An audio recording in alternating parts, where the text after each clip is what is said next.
26 नवंबर 1930 को कनाडा के the meridian daily journal newspaper के फ्रंट पेज पे एक खबर पब्लिश होती है जिसका टाइटल था विलेज ऑफ द डेड। इस खबर ने पूरे कनाडा में खौफ की लहर दौड़ा दी क्योंकि नॉर्थ कनाडा में एक पूरा कबीला रातों रात बिना किसी निशानात के कहीं गायब हो चुका था।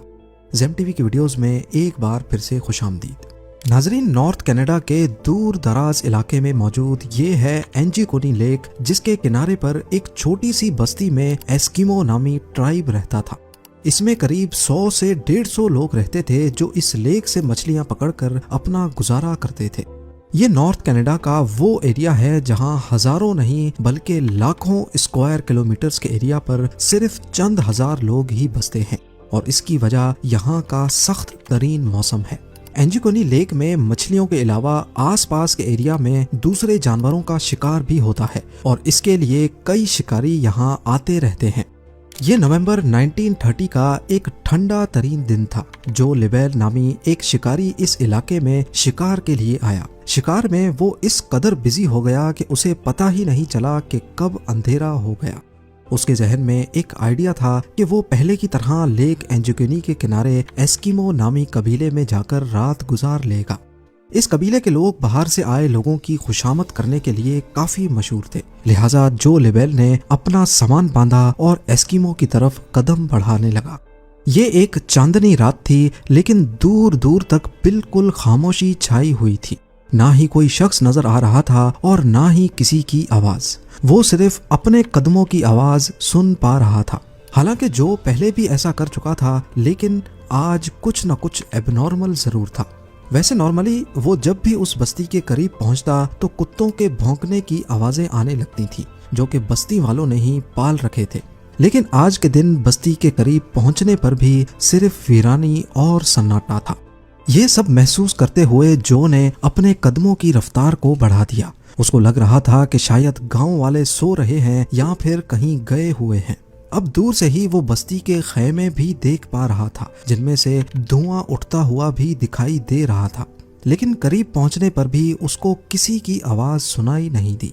फाइनली जब जो लिबेल बस्ती में दाखिल हुआ तो वो ये देखकर हैरत ज़दा रह गया कि यहाँ पर ना कोई इंसान है और ना ही कोई जानवर।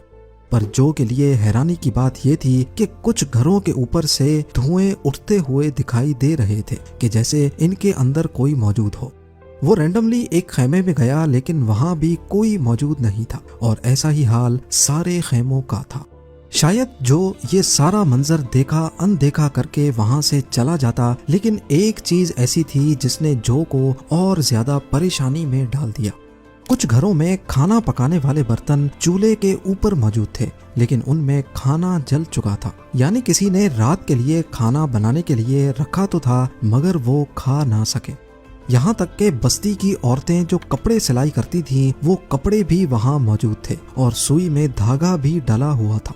ऐसा मालूम हो रहा था कि शायद बस्ती के लोग अचानक ही यहाँ से गए हैं, पर आखिर गए कहाँ?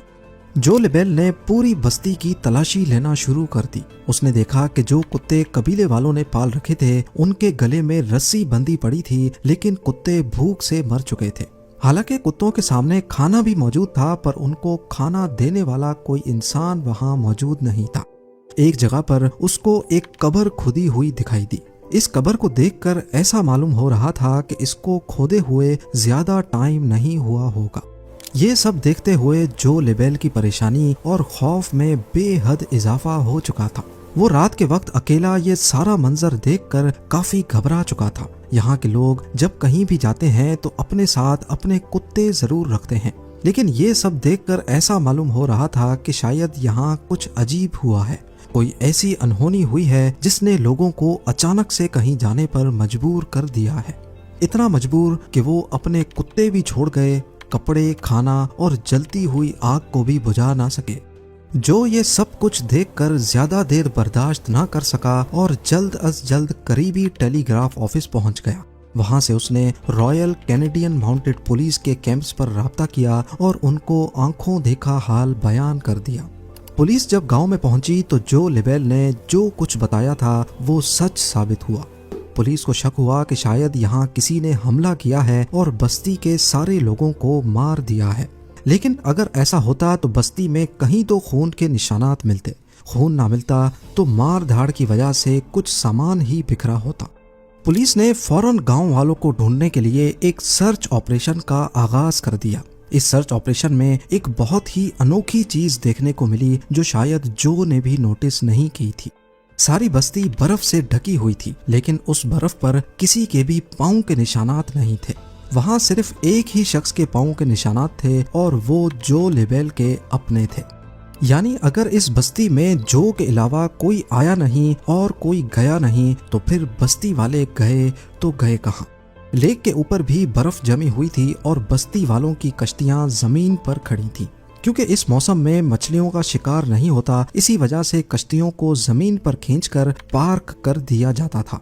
अगर तो बस्ती वाले लेक में तैर कर कहीं जाते या उनको किसी ने मारकर लेक में फेंक दिया होता तो लेक के ऊपर बर्फ की लेयर कहीं ना कहीं से जरूर टूटी या बिखरी हुई होती। पुलिस को इन्वेस्टिगेशन में ये भी मालूम पड़ा कि ये लोग जो के यहाँ आने से 8 दिन पहले ही गायब हो चुके थे, क्योंकि कुत्तों की मौत 1-2 रोज भूखा रहने की वजह से नहीं होती और घरों से निकलने वाला धुआं इस बात की निशानी थी कि इनको यहाँ से गए ज्यादा अरसा नहीं गुजरा, क्योंकि ये वो धुआं था जो लकड़ियां बुझ जाने के बाद भी काफी देर तक निकलता रहता है। पुलिस वालों के सामने ढेर सारे सवालात थे, लेकिन जवाब एक भी नहीं। कई महीनों के सर्च ऑपरेशन के बाद पुलिस ने आखिरकार इस केस को अनसॉल्व का ठप्पा लगाकर हमेशा हमेशा के लिए बंद कर दिया और वक्त के साथ साथ लोग भी इसको भूल गए।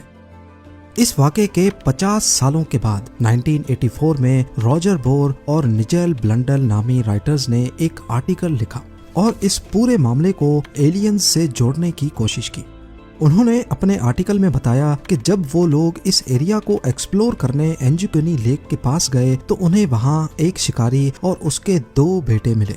उन्होंने बताया कि अक्सर उन्होंने झील के ऊपर उड़ते हुए कुछ ऑब्जेक्ट्स देखे हैं जिनकी शेप मुख्तलिफ होती है और वो उसी बस्ती की तरफ उड़ रहे थे जहां एस्किमो ट्राइब रहता था।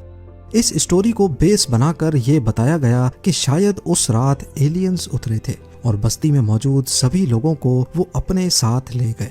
एलियंस की मौजूदगी और उनके हमले का इन दोनों राइटर्स के पास कोई भी ठोस सबूत नहीं था, इसलिए ज्यादातर लोगों ने इस पर यकीन नहीं किया और इस थ्योरी को रिजेक्ट कर दिया। इसके बाद कई लोगों ने एस्किमो कबीले की गुमशुदगी के बारे में अलग थलग कहानियां बनाना शुरू कर दी, लेकिन हकीकत ये है कि इस वाक़े को 100 साल होने को हैं, मगर आज तक इस सवाल का जवाब किसी के पास नहीं है कि आखिर एंजुकनी लेक की बस्ती के लोग बिना किसी निशानात के चले कहाँ गए। एस्किमो कबीले के गायब होने का मामला आज तक एक मिस्ट्री बना हुआ है। उम्मीद है जेम टीवी की ये वीडियो भी आप लोग भरपूर लाइक और शेयर करेंगे। आप लोगों के प्यार भरे कमेंट्स का बेहद शुक्रिया। मिलते हैं अगली शानदार वीडियो में।